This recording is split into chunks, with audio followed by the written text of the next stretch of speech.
वो कहीं ना कहीं बिखरते हुए भी दिखाई दिए और कहीं ना कहीं राजनीति के हत्थे भी बचड़ते हुए दिखाई दिए पिछले इलेक्शन में। प्रकृति के प्रकोप से जो नुकसान किसानों को होता है और जो परिश्रम वो करते हैं उसके तुलना में उनको तक एक सदी गुजर जाने के बाद भी अगर हम देखें तो किसान आज भी संघर्ष में आपके है। विश्लेषण के हिसाब से बताइए कि सरकार के पास इसका समाधान नहीं है या करना नहीं चाहती। इस काल से लेके अब तक निरंतर किसानों के संघर्ष होते हैं। भारत की भौगोलिक परिस्थितियां जी इस प्रकार की हैं, प्राकृतिक रूप। नमस्कार साथियों, मैं प्रवीण मंगाड़ेर, आप देख रहे हैं आपका अपना चैनल स्ट्रॉन्ग हरियाणा। आज हमारे साथ है वही वरिष्ठ पत्रकार जगदीप सिंह सिंधु। अनुभव की बात करें तो अनेक जो राष्ट्रीय अखबार है उनमें जो इन्होंने काम किया है और वरिष्ठ पत्रकार के तौर पे आज हमारे साथ बैठे हैं और उन्हीं अनुभव का फ़ायदा उठा के इनसे सवाल जवाब करेंगे, किस प्रकार से उन सवालों का जवाब देते हैं। खास मुद्दे की बात करें तो आज किसानों की बात है। भारत की बात करें तो किसान जो है पृष्ठभूमि रही है किसानों की, जो भारत और लंबे चौड़े संघर्ष जो है किसानों ने देखे हैं यहाँ पे, और उस संघर्ष का आज तक किस प्रकार से किसानों को फ़ायदा मिला है, इनके जवाब देंगे जगदीप सिंह सिंधु। नमस्कार सर आपका। नमस्कार। जिस प्रकार बात करें हिंदुस्तान की, भारत की, तो किसान जो है एक अच्छा खासा जो है कृषि प्रधान देश अपना, और संघर्ष की बात करें तो स्टार्टिंग से ही जो है संघर्ष करते आए किसान और आज तक जो है इनका समाधान नहीं है। इस पे क्या कहना चाहेंगे आप सर? देखिए, भारत की भौगोलिक परिस्थितियां जी इस प्रकार की हैं, प्राकृतिक रूप से ये एक ऐसी ज़मीन है जहां पानी की उपलब्धता है, ज़मीन उपजाऊ है जी और प्रकृति के जो मौसम हैं वो यहाँ मेहरबान हैं। 6 प्रकार के मौसम हैं, बड़ी अनुकूल परिस्थितियां हैं कृषि उपज के लिए। और ये मैदानी इलाका है। आप ये मान लीजिए जो गंगा की तराई है, इधर 5 दरिया जो पंजाब में बहते हैं। और अगर हम मध्य भारत की बात करें तो वहाँ छत्तीसगढ़, मध्य प्रदेश, आंध्र प्रदेश, ये किसान वहाँ किसानी, और छत्तीसगढ़ को धान का कटोरा ही कहा जाता। पूरे भारत में अगर देखा जाए तो कृषि एक जीवन का मूल उद्यम रहा है। और उसी कृषि के साथ साथ चुनौतियां भी निरंतर समानांतर बनी रही। ब्रिटिश काल से लेके अब तक निरंतर किसानों के संघर्ष होते रहे। और वो संघर्ष इसलिए है कि कुछ जो प्रशासन और सरकार हैं उनकी नीतियों के विरुद्ध किसानों का असंतोष रहा। उन नीतियों में किसानों की समस्याओं के समाधान जब नहीं हुए तो किसानों को संघर्ष के रास्ते अपनाने पड़े। ये इसकी पूरी पृष्ठभूमि है किसान संघर्ष की। और अभी तक एक सदी गुजर जाने के बाद भी अगर हम देखें तो किसान आज भी संघर्ष में है। और वो इसलिए है कि प्रदेश की सरकारें या देश की सरकारें उस प्रकार की नीतियों का निर्माण नहीं कर पाई जो इनके स्थायी समाधान निकाल पाए। अभी आप देखेंगे कि 3 कृषि कानूनों के लिए भारत में अभी संघर्ष हुआ था।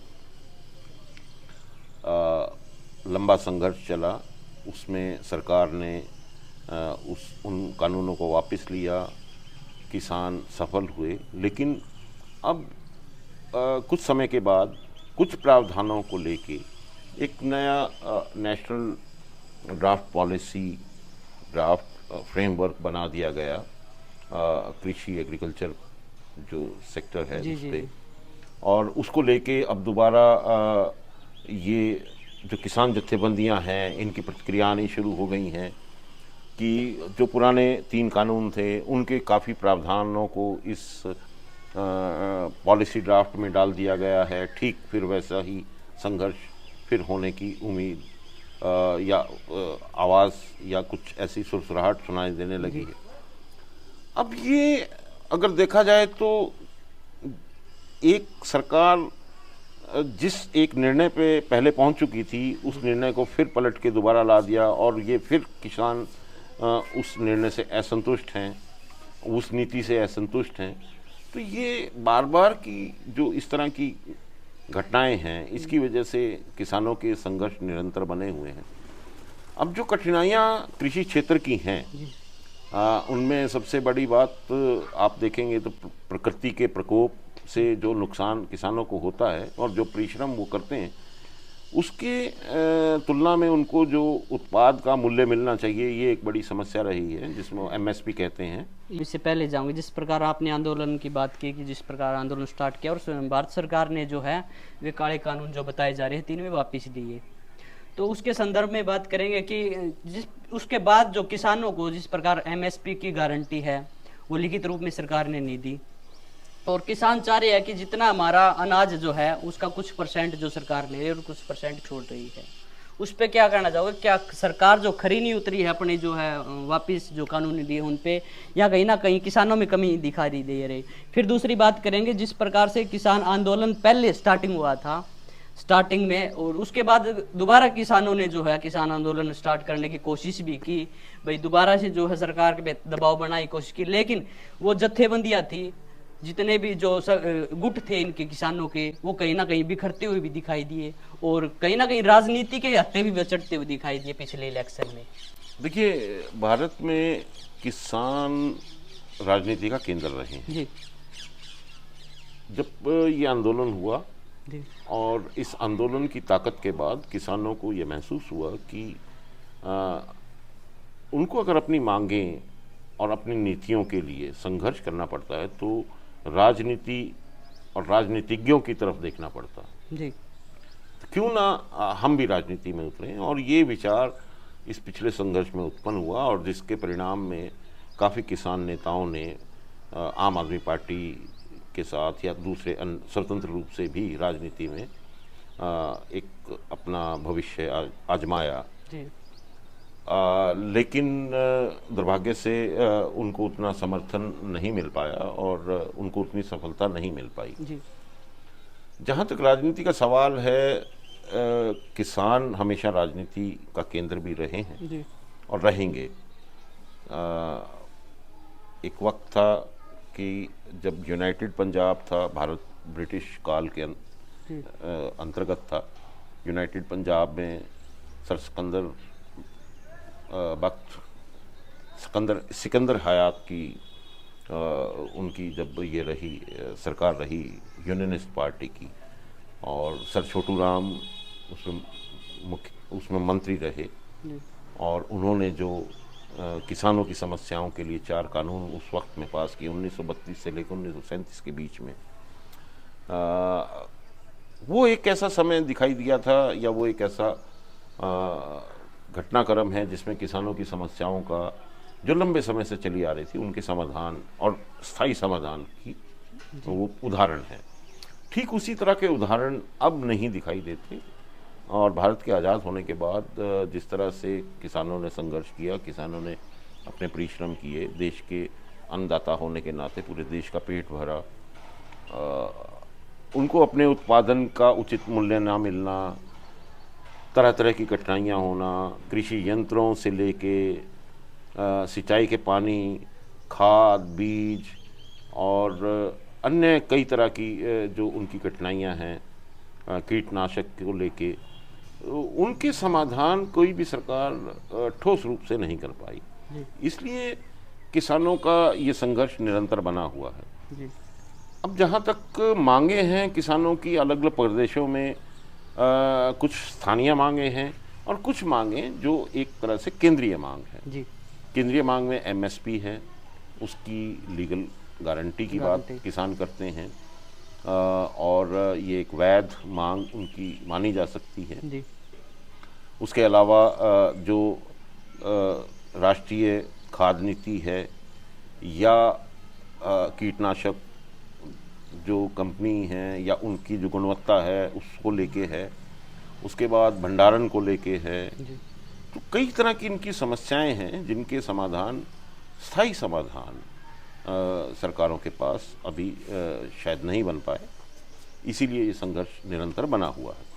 जहाँ तक बिखराव की बात आती है तो अभी कुछ दिन पहले पूर्व गवर्नर सत्यपाल मलिक पंजाब में उन्होंने एक आह्वान किया सभी किसान जत्थेबंदियों को एकता के लिए क्योंकि किसानों की जब तक अलग अलग समूहों की जत्थेबंदियों की एकता नहीं होगी तब तक एक राष्ट्रीय स्तर पे संगठन का महत्व नहीं बनता और एक आवाज़ उतनी सशक्त आवाज़ नहीं बन पाती।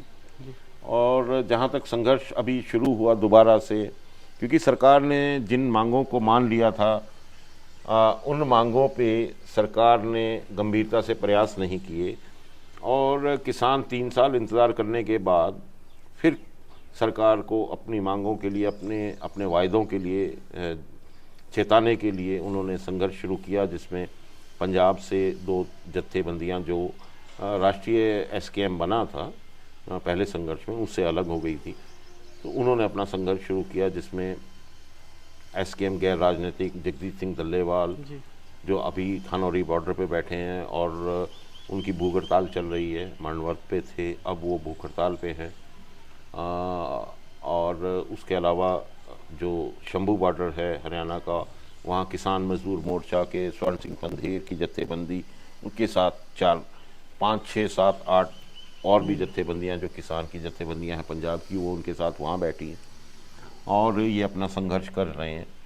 उधर एसकेएम नेशनल पॉलिसी ड्राफ्ट जो एग्रीकल्चर पे आया है उसके लिए जो राष्ट्रीय किसान संयुक्त किसान मोर्चा है जो राष्ट्रीय स्तर का है, वो अपनी अलग से उन्होंने आह्वान किया हुआ है। वो उनका संघर्ष और उनका नीतिगत एक तरीका अलग है। तो ये सब मिलकर अभी भी वो संघर्ष में हैं और सरकार के प्रति, सरकार को चेताने के लिए और इस प्रकार की नीतियां जो किसानों के हित की हों उनके लिए वो बात उठा रहे हैं।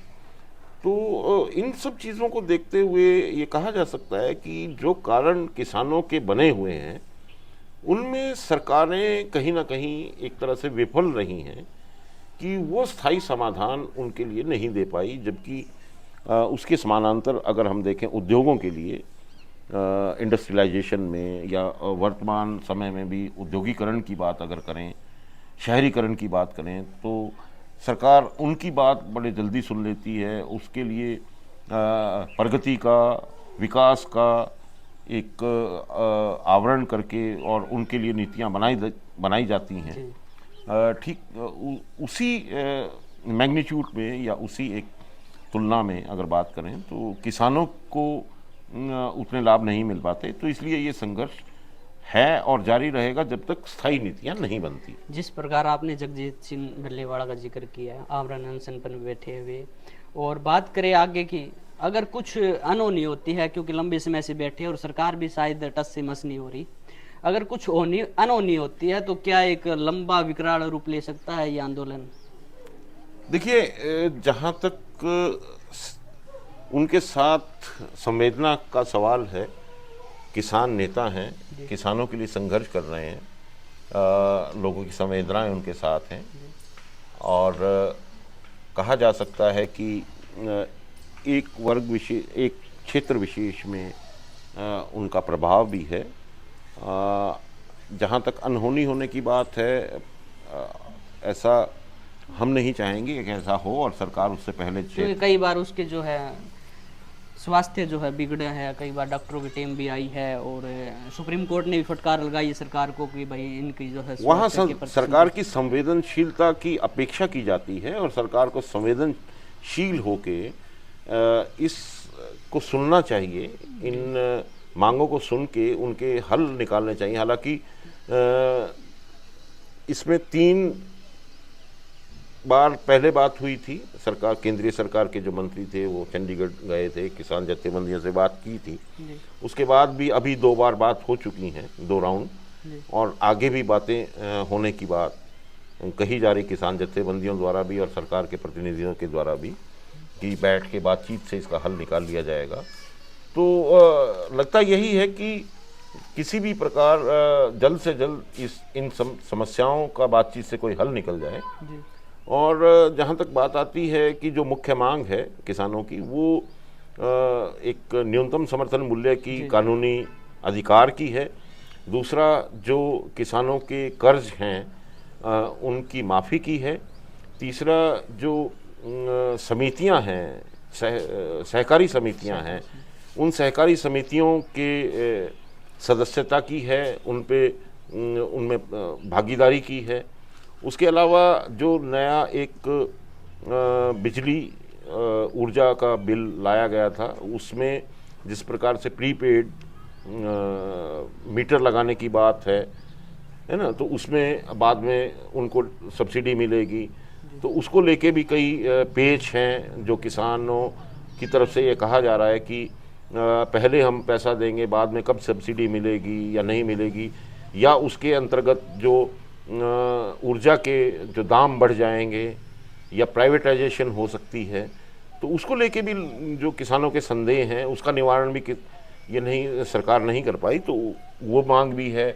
उसके अलावा बीज खाद की वो मांग है कि उनकी गुणवत्ता तय की जाए, कीटनाशक की गुणवत्ता तय की जाए, और जो प्राकृतिक आपदा है उसके अंतर्गत जिस तरह से फसल बीमा योजना है उसके जो मुआवजे हैं, या प्राकृतिक आपदा में अगर फसल का नुकसान होता है तो सरकार की तरफ से उसके जो मुआवजे दिए जाने चाहिए। उसके अलावा जो कृषक समाज है उनको एक न्यूनतम जो एक मनरेगा के तहत काम के कुछ दिन तय होने चाहिए उनके। उसके बाद उनके लिए एक पेंशन, जो वृद्ध हो गए हैं किसान, उनके लिए प्रति माह एक पेंशन का प्रावधान किया जाना चाहिए। तो बहुत सी ऐसी मांगे हैं किसानों की जिनको लेके सरकार के पास अभी बहुत बार इनके सामने लाई गई हैं और उनके समाधान किसान खोज रहे हैं, लेकिन वो समाधान अभी सरकार की तरफ से होते दिखाई नहीं दे रहे। सरकार उस पर अपने कोई भी नीतिगत फैसला करने में अभी टालमटोल ही करती दिखाई दे रही है। तो इसलिए ये संघर्ष बना हुआ है, और इस संघर्ष के दौरान अगर कोई ऐसी घटना, और आप देखिए कि पिछला जो संघर्ष रहा वो 13 महीने लंबा रहा, उसमें किसी भी प्रकार की अहिंसा नहीं हुई। अभी भी किसानों की तरफ से कभी भी ऐसी चीज़ें देखने में नहीं आती जो अहिंसा का रास्ता ये अपनाते हों। तो अगर शांति प्रिय तरीके से कुछ हो रहा है आंदोलन, और वो संवैधानिक अधिकार भी है किसी भी भारतीय नागरिक का कि अपनी बात सरकार तक पहुंचाने का उनके पास जरिया एक ही यही होता है, तो उसके लिए सरकार को बड़े संवेदनशील तरीके से इन सारे चीज़ों को गंभीरता से लेते हुए इनके निवारण करने चाहिए, जिसमें ये लगता है कि वर्तमान सरकार का जो रवैया है अभी तक वो उतना गंभीर नहीं है। मुख्य मांग की बात करें तो एमएसपी है सबसे जो बड़ी मांग है, और उसी की बात करें, क्या सरकार समाधान इसका नहीं है सरकार के पास? आपके विश्लेषण के हिसाब से बताइए कि सरकार के पास इसका समाधान नहीं है या करना नहीं चाहती? देखिए, समाधान नहीं है ये नहीं कहा जा सकता जी। समाधान बनाए जाते हैं, समाधान किए जाते हैं, और सरकारों में जितने विशेषज्ञ हैं जी। उनको शायद तनख्वाह इसीलिए मिलती है कि वो इसी तरह के समाधानों की खोज करें। जी। सरकार के पास बहुत तरीके हैं जो समाधान बना सकते हैं। रही बात ये कि सरकार बनाना नहीं चाहती या सरकार का उद्देश्य इस क्षेत्र को लेके या किसी और क्षेत्र को लेके क्या है, वो उनके नीतिगत फैसलों से स्पष्ट होता है। तो जिस प्रकार भाई किसानों के तमाम मुद्दे पर चर्चा हुई है, और जगदीप सिंह जो सिद्धू है वरिष्ठ पत्रकार, इन्होंने अपने विश्लेषण के हिसाब से बताया कि भाई किस प्रकार से समाधान हो सकता है किसानों का, और लंबे समय से जो संघर्ष कर रहे हैं किसान भाई, जो उनके संघर्ष को देखते हुए सरकार को कुछ ना कुछ ठोस कदम उठाने चाहिए और उनका समाधान कर देना। तो भाई वीडियो को कर दीजिए शेयर, और वीडियो के एंड में सभी दर्शकों को एक बार फिर से राम राम, जय हिंद, जय भारत।